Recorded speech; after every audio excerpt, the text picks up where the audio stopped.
ನಮಸ್ತೆ ನನ್ನ ಪ್ರಿಯ ವೀಕ್ಷಕರೇ, ನಮ್ಮ ಲಕ್ಷ ಚಾನಲ್ಗೆ ಸ್ವಾಗತ. ವೀಕ್ಷಕರೇ, ಇವತ್ತು ನೀವು ನೋಡ್ತಿರೋವಂಥದ್ದು ಒಂದು ಅದ್ಭುತವಾದಂಥ ತಂತ್ರ. ಕೆಲವರು ಸಾಕಷ್ಟು ಕೇಳ್ತಾ ಇರ್ತೀರ, ಚೌಡಿಗಳು ಬೇಕು ನಮಗೆ, ಒಳ್ಳೆ ಚೌಡಿ ಬೇಕು, ನಾಗರ ಚೌಡಿ ಬೇಕು, ಕೇಚರಿ ಬೇಕು, ಕುಟಿ ಚಾತನ್ ಬೇಕು, ಈ ರೀತಿ ನಾನಾ ರೀತಿದೆಲ್ಲ ಏನೇನೋ ಕೇಳ್ತಿರ್ತೀರ. ಒಳ್ಳೆ ರೀತಿದು ನಾವು ಮಾಡಿದಾಗ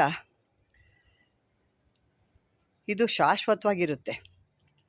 ನಾವು ಕ್ಷುದ್ರ ದೇವತೆಗಳನ್ನ ಪೂಜೆ ಮಾಡಿ ಬೇಗ ಕೆಲಸ ಮಾಡ್ಕೋಬೇಕು, ಬೇಗ ಕೆಲಸ ಆಗಿಬಿಡ್ಬೇಕು ಅನ್ನೋದಿದ್ದರೆ ಕ್ಷುದ್ರ ದೇವತೆಗಳನ್ನ ಮಾಡಬೇಕು.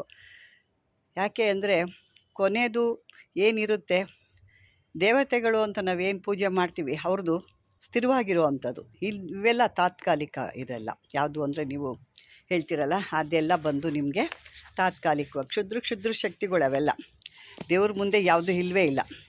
ಹಾಗಾಗಿ ಇಂಥದ್ದೊಂದು ಅದ್ಭುತವಾಗಿ ಶಾಶ್ವತವಾಗಿ ನಿಮ್ಮ ಜೊತೆಲಿರೋ ಅಂಥದ್ದು, ನಿಮಗೆ ಕಷ್ಟ ಸುಖಗಳಿಗೆ ಬರೋ ಅಂಥದ್ದು, ಬೇರೆಯವ್ರಿಗೂ ಕೂಡ ಕಷ್ಟ ಸುಖಗಳಿಗೆ ನೀವು ಹೇಳೋ ಅಂಥದ್ದು ಅಂತ ಅದ್ಭುತವಾದಂಥ ಒಂದು ಗಿಡ ನಾನು ತೋರಿಸ್ತಾ ಇದ್ದೀನಿ. ಈ ನಿಮ್ಮ ಗಿಡ ಕೂಡ ನಿಮಗಾಗಲೇ ಗೊತ್ತಾಗಿರ್ಬೇಕು ಈ ಗಿಡ ಏನು ಅಂತ ಅಂದ್ಬಿಟ್ಟು. ಇದು ಬಂದು ಬನ್ನಿ ಗಿಡ ವೀಕ್ಷಕರೇ. ಇದು ಬನ್ನಿ ಗಿಡ. ಇದು ನಾನು ಭಾಳ ವರ್ಷ ಆಯಿತು ಇದೇ ಉದ್ದೇಶಕ್ಕೆ ನಾನು ಕೂಡ ಹಾಕಿದೆ. ಆದರೆ ಇದು ನಾನು ಭಾಳ ಚಿಕ್ಕ ಪಾಟಲ್ಲಿ ಹಾಕ್ಬಿಟ್ಟಿದ್ದೆ. ಪಾಪ ಅದಕ್ಕೆ ಬೆಳೆಯೋಕ್ಕೆ ಅವಕಾಶ ಆಗಲಿಲ್ಲ. ಅವಷ್ಟು ವರ್ಷದಿಂದ ಅದು ಅಲ್ಲೇ ಇದ್ದಂಗಿದೆ. ಅದಕ್ಕೆ ಈಗ ನಾನು ಸ್ವಲ್ಪ ಪಾಟ್ನ ಚೇಂಜ್ ಮಾಡಿ ದೊಡ್ಡ ಪಾಟಲ್ಲಿ ಹಾಕಿದ್ದೀನಿ. ಈಗ ಪಾಪ ನೋಡಿ ಇಷ್ಟು ದೊಡ್ಡದಾಗಿ ಹೋಗ್ತಾ ಇದೆ. ಅದು ಇಷ್ಟು ದೊಡ್ಡದು ಬಂದಿದೆ ನೋಡಿ. ಈಗ ಪಾಪ ಇಷ್ಟು ದೊಡ್ಡದಾಗಿ ಬಂದಿದೆ.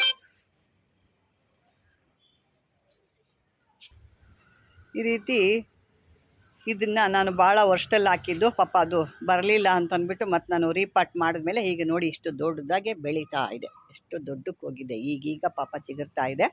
ನಾನು ಭಾಳ ವರ್ಷ, ಸುಮಾರು ಒಂದಲ್ಲ ಎರಡಲ್ಲ, ಸುಮಾರು ಒಂದು 10 ವರ್ಷ ಆಗಿದೆ ಗಿಡ ಹಾಕಿ. ನಾನು 10 ವರ್ಷದಿಂದ ಪಾಪ ಚಿಕ್ಕ ಇದರಲ್ಲಿ ಬೇರು ಬಿಡೋಕ್ಕಾಗದೆ ಭಾಳ ಕಷ್ಟಪಡ್ತಿತ್ತು. ಅದು ಈಗ ಬೆಳೀತಾ ಇದೆ. ಇರಲಿ, ಈಗ ಅದ್ರ ಕತೆ.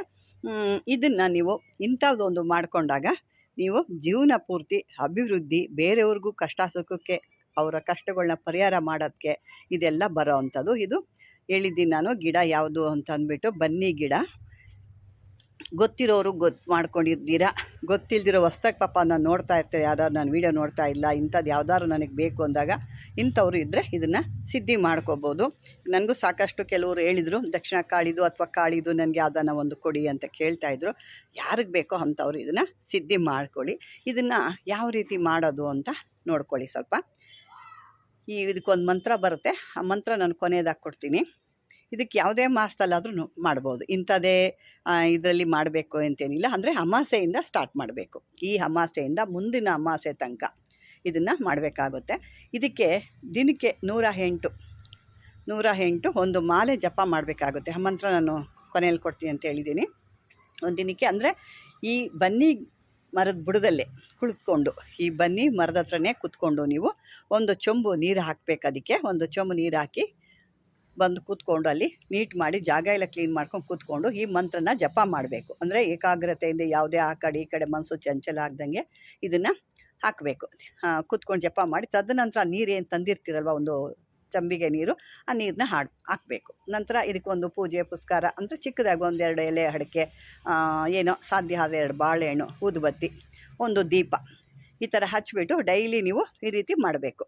ಇದನ್ನು 1 ತಿಂಗಳೊಳಗೆ ಮಾಡೋದ್ರೊಳಗಡೆ ನಿಮಗೆ ಆ ದಕ್ಷಿಣ ಕಾಳಿ ದೇವಿ ನಿಮಗೆ ಅನುಗ್ರಹ ಆಗ್ತಾಳೆ.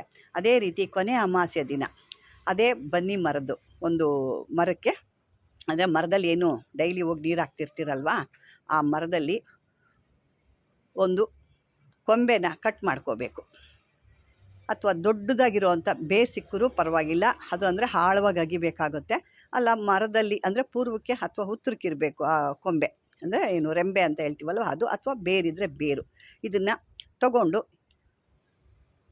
ಮರದ ಮೇಲಿರೋ ಅಂಥ ಒಂದು ಕೊಂಬೆನ ಕಟ್ ಮಾಡಿಕೊಂಡು ಒಂದು ಶುಚಿಯಾಗಿರೋ ಮೈಲಿಗೆ ಇಲ್ದಿರೋ ಅಂಥ, ಮೈಲಿಗೆ ಹಾಕ್ದಿರಬಾರ್ದು ಯಾರು ಅಂಥ ಒಂದು ಬಡಿಗೆ, ಅಂದರೆ ನಾವು ಆಚಾರಿ ಅಂತ ಹೇಳ್ತೀವಲ್ಲ, ಕಾರ್ಪೆಂಟ್ರು ಅಥವಾ ಆಚಾರಿ ಇವೆಲ್ಲ ಏನು ಹೇಳ್ತೀವಿ ನಾವಲ್ವ, ಅಂಥವ್ರ ಹತ್ರ, ಅಂದರೆ ಅವನು ಭಾಳ ಶುದ್ಧವಾಗಿರಬೇಕು. ಅವನು ಶುದ್ಧವಾಗಿರೋ ಅಂತ ಎತ್ಕೊಂಡು ಕೊಟ್ಟು ಇದನ್ನು ಒಂದು ಒಳ್ಳೆಯ ಜಾಗದಲ್ಲಿ ಕೂತ್ಕೊಂಡು ಈ ಕಾಳಿದು ಒಂದು ವಿಗ್ರಹನ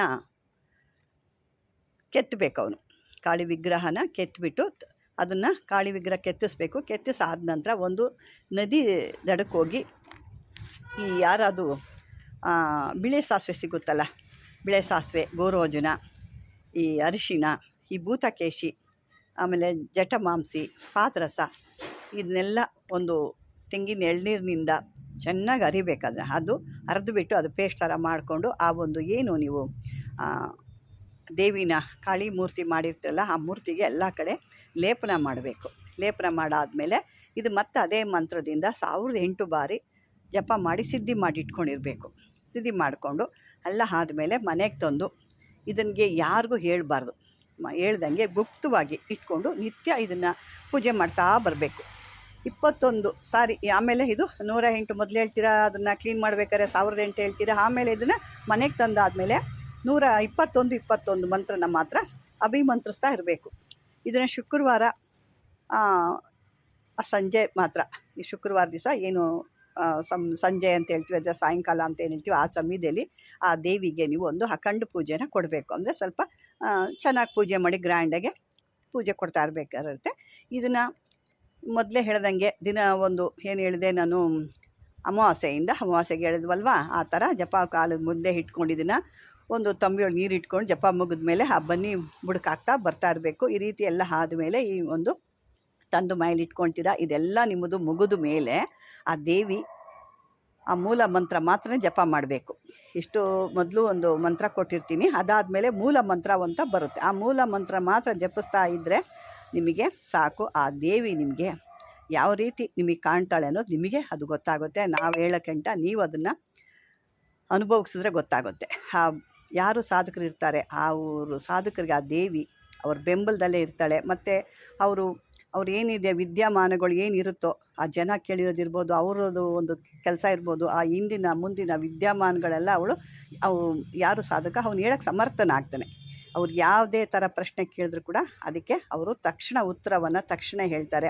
ಯಾವುದಾದ್ರೂ ರಾಜಕೀಯ ವ್ಯಕ್ತಿಗಳ ಹತ್ರ ಹೋಗ್ತಾರ, ಅಲ್ಲಿ ಕೂಡ ಅವ್ರಿಗೆ ಒಳ್ಳೆಯ ಸನ್ಮಾನ ಆಗಿ ಅವರನ್ನು ನೋಡಿದ ತಕ್ಷಣ ಎಲ್ಲರೂ ವಶವಾಗಿ ಅವನು ಹೇಳಿದಂಥ ಸಾಧಕನ ಹೇಳ್ದಂಗೆ ಕೇಳ್ತಾರೆ. ಮತ್ತು ಇನ್ನೂ ಒಂದು ಏನಪ್ಪ ಅಂದರೆ ಇವ್ರಿಗೆ ಈ ಮಂತ್ರಗಳು ಸಿದ್ಧಿ ಆಗಿರೋದ್ರಿಂದ ಆ ಮಕ್ಕಳಿಗೆ ಯಾರಿಗಾರು ಬಾಲಗ್ರಹನೋ ಅಥವಾ ಏನೋ ಒಂದು ದೊಡ್ಡ ಕಾಯಿಲೆ ಏನೋ ಬಂದರೂ ಕೂಡ ಈ ಒಂದು ಮಂತ್ರ ಹೇಳಿದ ತಕ್ಷಣವೇ ವಿಭೂತಿನ ಮಂತ್ರಿಸ್ಬಿಟ್ಟು ಹಚ್ಚಿದ್ರೂ ಸಾಕು, ತಿನ್ನಕ್ಕೆ ಕೊಟ್ಟರು ಸಾಕು. ಈ ಒಂದು ಎಲ್ಲ ರೀತಿಲಿ ಕೂಡ ಆಗುತ್ತೆ. ಇದು ಇನ್ನೂ ಸಾಕಷ್ಟು ಕೆಲಸ ಕೂಡ ಬರುತ್ತೆ. ನಾನು ಇಷ್ಟು ಮಾತ್ರ ಹೇಳಿದ್ದೀನಿ, ಮುಂದಕ್ಕೆ ಕೂಡ ನಾನು ಅದನ್ನು ಹೇಳ್ತಾ ಬರ್ತೀನಿ. ಈಗ ನೋಡ್ತಾ ಇದ್ದೀರಲ್ವ, ಇದೊಂದು ಅದ್ಭುತವಾದಂಥ ತಂತ್ರ. ಇದಕ್ಕೆ ಮಂತ್ರ ನಾನೀಗ ಹೇಳ್ತೀನಿ.